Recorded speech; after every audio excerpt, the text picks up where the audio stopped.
Segundo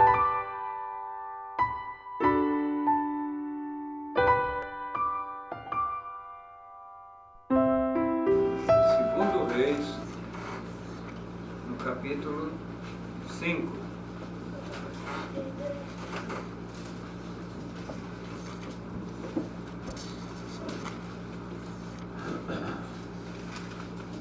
Segundo Reis,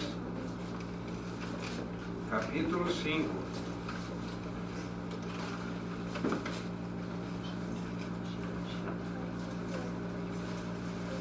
E nós vamos começar o primeiro versículo. Na minha Bíblia, o número é 402, mas nem todas combinam. Mas quem tem a Bíblia parecida com a minha vai se identificar. Fica ali entre os livros de Samuel, de Crônicas. Tá? Então vamos ler. Capítulo 5, versículo 1. E Naamã, chefe do exército do rei da Síria, era um grande homem diante do seu senhor e de muito respeito, porque por ele o Senhor dera livramento aos sírios, e era este varão um homem valoroso, porém leproso. Saíram tropas da Síria e da terra de Israel e levaram presa uma menina, que ficou ao serviço da mulher de Naamã. E disse esta a sua senhora: tomara que o meu senhor estivesse diante do profeta que está em Samaria. Ele o restauraria da lepra. Gostaria de notificar a certeza que essa menina dele deu. Ele o restauraria da sua lepra. Então entrou Naamã e o notificou a seu senhor, dizendo: assim e assim falou a menina, que é da terra de Israel.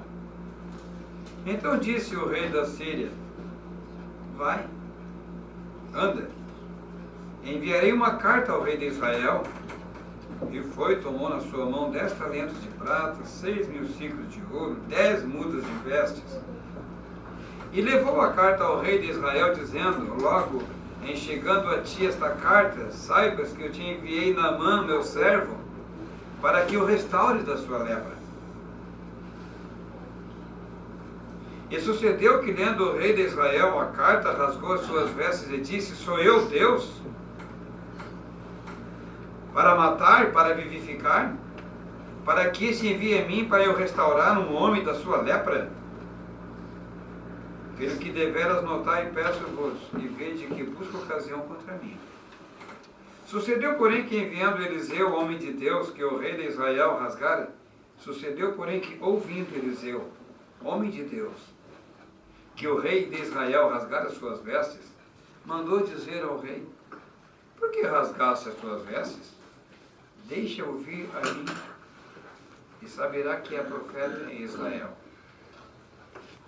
Veio, pois, Naamã com seus cavalos, com seus carros, e parou à porta da casa de Eliseu.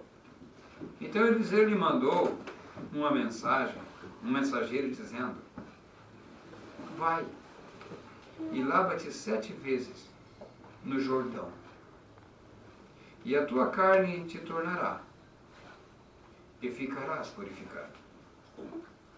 Porém Naamã muito se indignou e se foi, dizendo: eis que eu dizia comigo, certamente ele sairá, por-se-á em pé, invocará o nome do Senhor seu Deus, passará sua mão sobre o lugar e restaurará o leproso. Não são, porventura, Abana e Farpar, rios de Damasco, melhores do que todas as águas de Israel? Não me poderia eu lavar neles e ficar purificado? E voltou-se e se foi com indignação. Então chegaram-se a eles os seus servos e lhe falaram e disseram: meu pai, se o profeta te disser alguma grande coisa, porventura não farias? Quanto mais dizendo ele: lava-te e ficarás purificado. Então desceu e mergulhou no Jordão 7 vezes, conforme a palavra do homem de Deus. E a sua carne tornou como a carne de um menino, e ficou purificado. Então é só até aqui que eu gostaria de ler.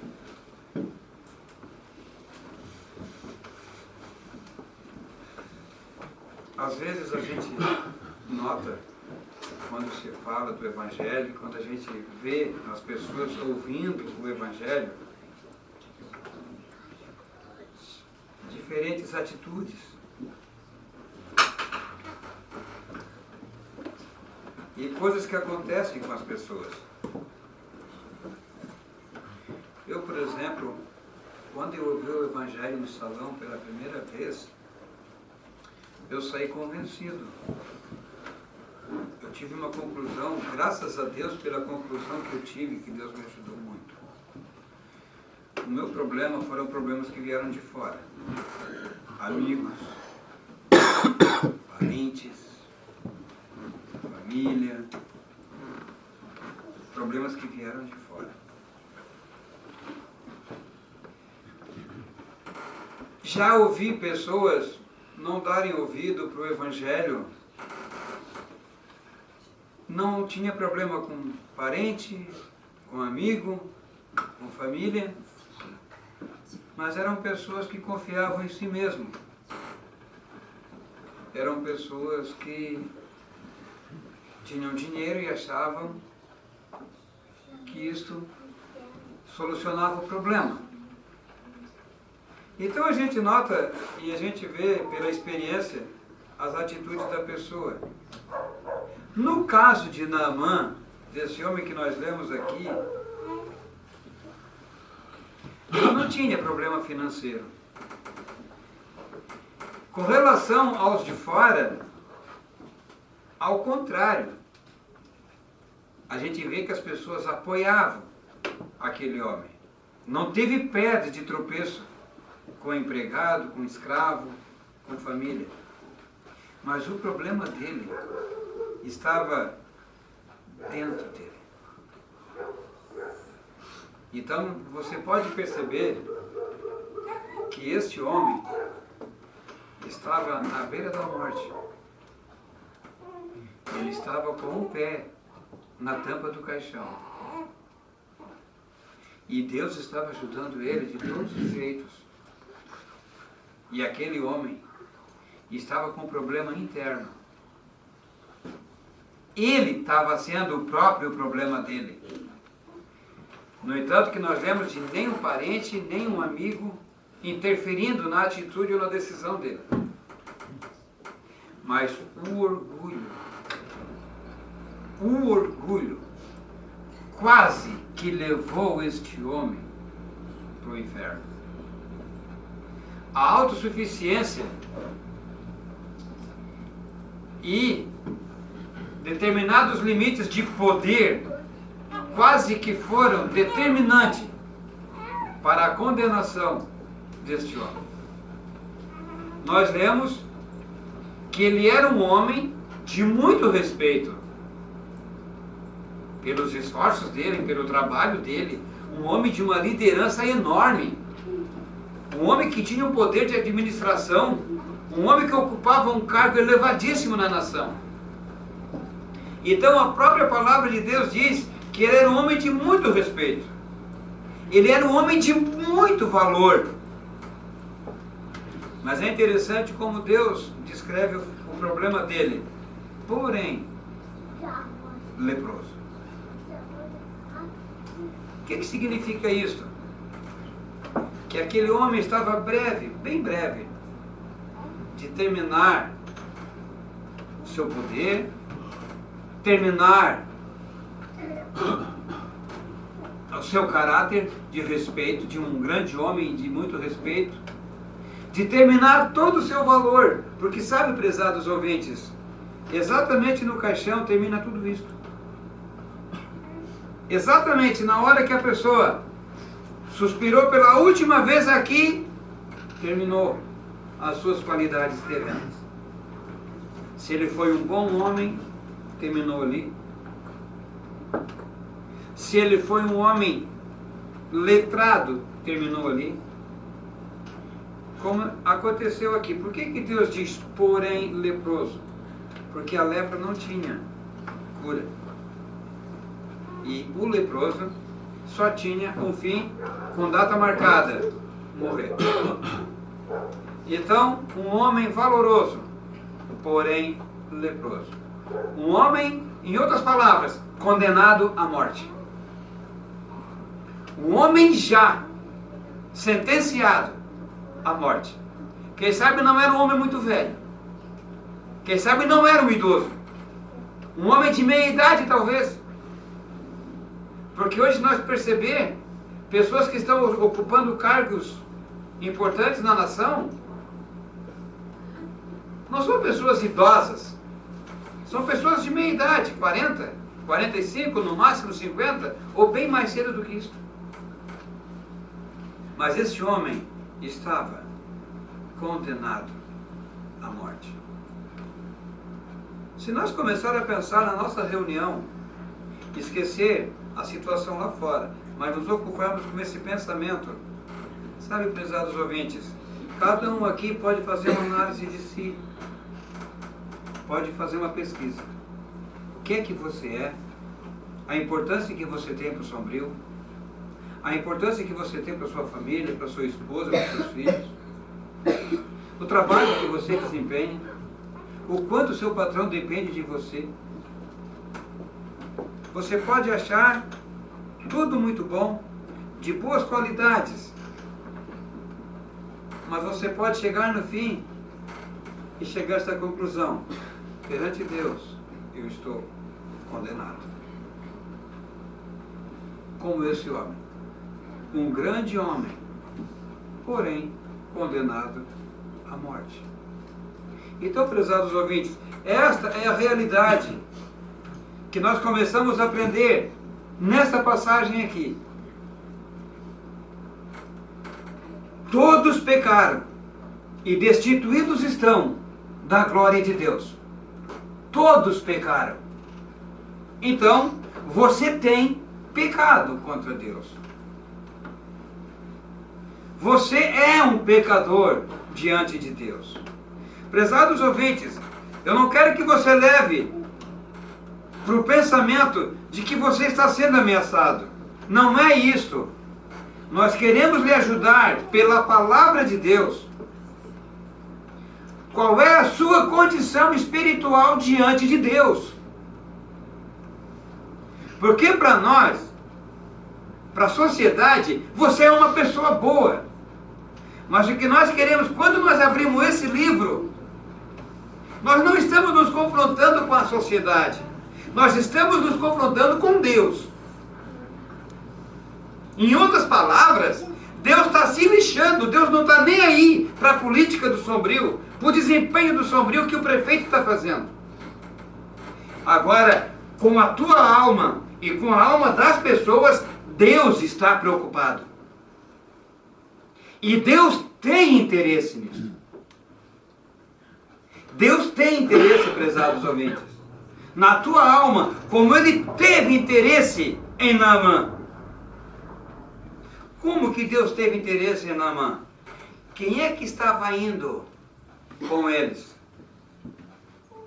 Uma menina, uma escrava, que aquela escrava conhecia o Deus verdadeiro.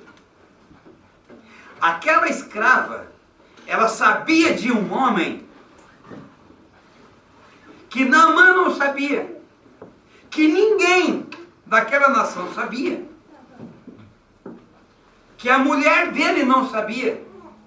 Mas aquela menina disse com convicção, com toda certeza, se ele estivesse diante de um profeta que tem lá em Israel, ele o restauraria da sua lepra. Você já viu, prezado ouvinte, que convicção que a mensagem do Evangelho traz para o pecador? Quem naquela viagem, quem daqueles empregados de Naamã teria para ele uma mensagem melhor do que esta? Quem? Nem a mãe dele, nem a esposa dele, nem os filhos dele, nem os escravos dele, nem os servos dele, ninguém teve uma mensagem mais convincente e uma mensagem de tanta garantia que aquela menina escrava teve. Se o meu Senhor estivesse diante do profeta, ela poderia dizer: eu tenho certeza que ele o restauraria da lepra. Se nós lêssemos até aqui e não conhecêssemos a história, nós iríamos pensar que dia de festa para Naamã. Ele já tomou uma providência em conhecer aquele homem. Bom, essa atuação tomou conta da vida, da atitude do coração de Naamã. Ouvir de um homem que tirava ele da condenação da morte. É isso, prezados ouvintes. A mensagem que aquela menina disse, em poucas palavras, o que ela disse foi: aquele profeta tira o meu Senhor da condenação da morte. Porque curar ele da lepra significava dar vida para ele, esperança de vida. E ela disse: oxalá, tomara que o meu Senhor estivesse, que ele conhecesse aquele profeta. Ela poderia dizer: o único que ele curaria da sua lepra. Prezados ouvintes, é esta a mensagem do Evangelho que cada crente tem para te entregar. Porque diante da realidade que você está condenado à morte eterna, porque você tem uma doença que é muito mais grave do que a lepra, porque a sua doença, prezados ouvintes, é na tua alma, é essa pessoa que vai viver eternamente, ou no inferno, ou no céu. É ela que está gravemente enferma. E o que cada crente te faz, prezados ouvintes, com a ajuda de Deus, é te falar que existe um profeta que te cura dessa doença. É te falar de uma pessoa que te dá vida. De uma pessoa, prezados ouvintes, que te tira dessa situação de condenado, de que te perdoa, de que te justifica, de que te salva, de que purifica a tua alma. Da mesma maneira que aquela menina falou.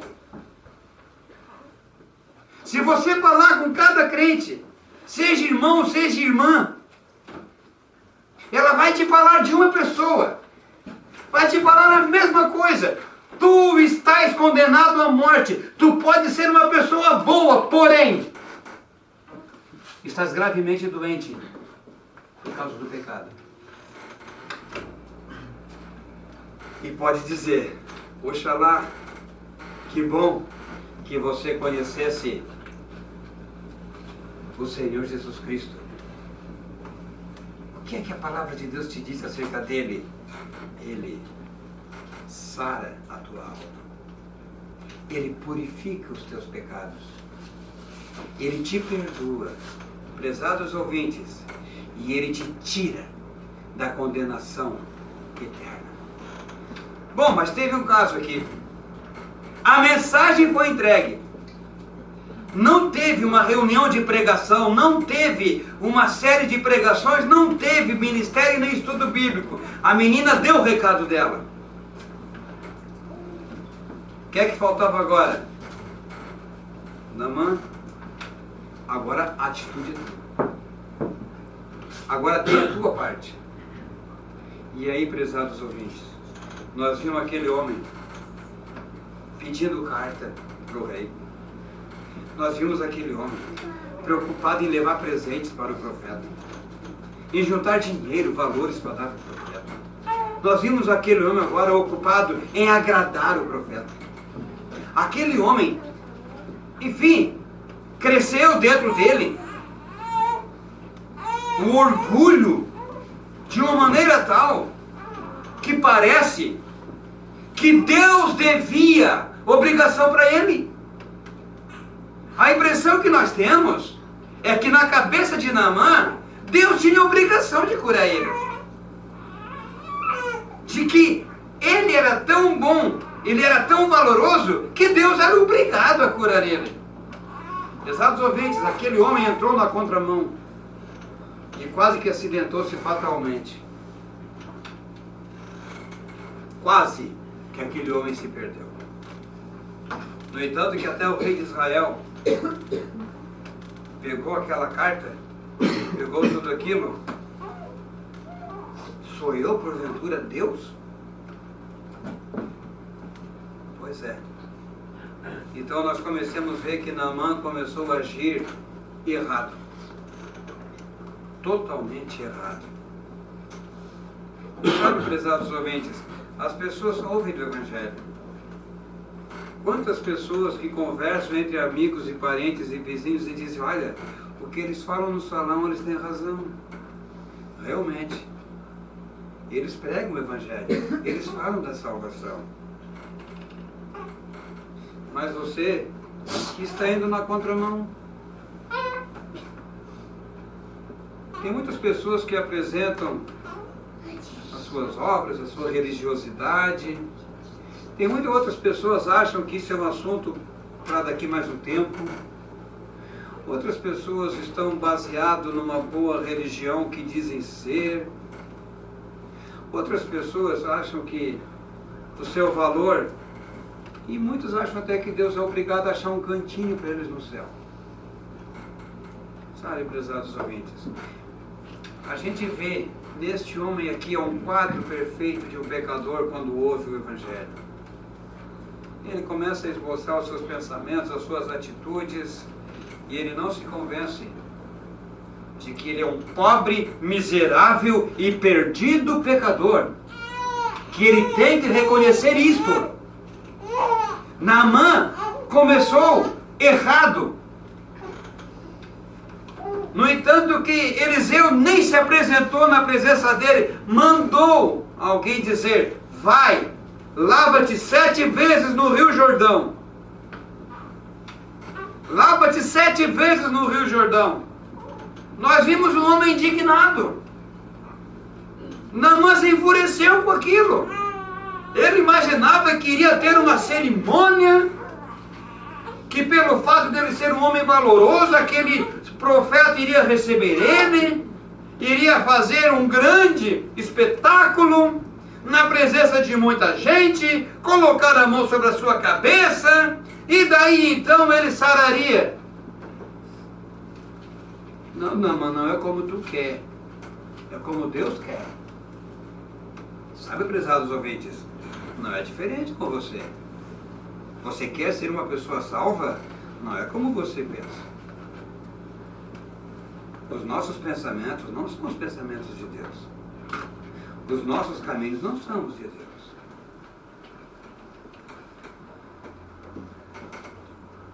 Bom, Naamã sugeriu outros rios. Não, é no Jordão. O profeta está dizendo que é no Jordão. Ah, mas tem Havanas e Farpar. Não, é no Jordão. Deus disse que é no Jordão? É no Jordão.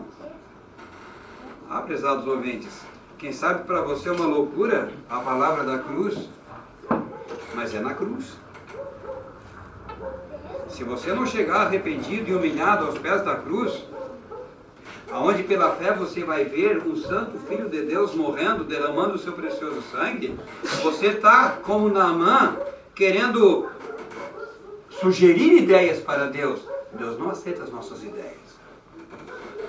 Não, Deus não aceita. É no Rio Jordão.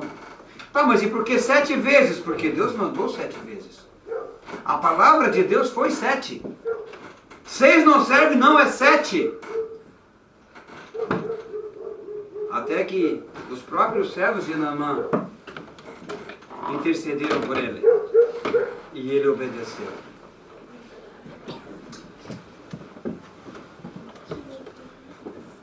Os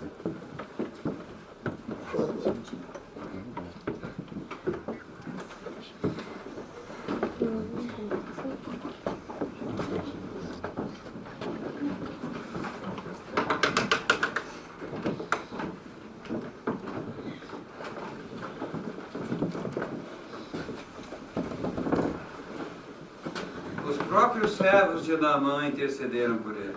Se o profeta te pedisse uma grande coisa, tu não farias? Quanto mais mergulhar 7 vezes no Jordão. Aí, prezados ouvintes, Naamã aceitou a ideia de Deus.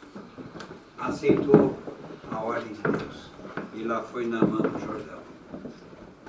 Uma vez, a mesma coisa.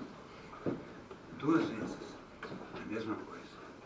3 vezes, a mesma coisa. 4, 5, 6, 7 vezes. E o que é que nós lemos? A sua carne tornou como a carne de um menino. Naamã saiu dali purificado da sua lepra. Sabe, prezados ouvintes, o que está faltando para você é aceitar a salvação conforme Deus impõe. Se Ele disse que a salvação é pela fé no Senhor Jesus Cristo, não adianta você sugerir ideias, opinião ou querer ajudar a Deus que você está estragando. Não adianta. A palavra de Deus diz: crê no Senhor Jesus Cristo e será salvo. Aquela menina tinha convicção em dizer: se ele estivesse diante do profeta. O próprio profeta disse: deixa que ele venha a mim. E mandou ele se banhar 7 vezes naquele rio. Sabe, prezados ouvintes, o próprio Senhor Jesus disse: vinde a mim, vós que estáis cansados e oprimidos, que eu vos aliviarei. Você quer ser salvo? Não faça que nem Naamã. Naamã quase se perdeu. Mas enfim ele obedeceu. Ele fez o que Deus queria. Aquele homem foi purificado. Você só vai ser purificado, prezados ouvintes, no momento que você deixar que Deus haja no teu coração da maneira que Ele quiser. E da maneira que Deus quer é que você reconheça que você tem pecado contra Deus. E como um pecador perdido e arrependido, olhar para a cruz. Para a cruz. Não adianta você querer sugerir outra coisa. A salvação de Deus é na cruz.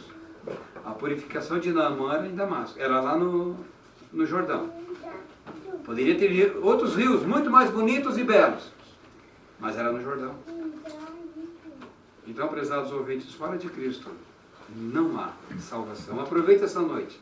Crê no Senhor Jesus Cristo e será salvo.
Amém.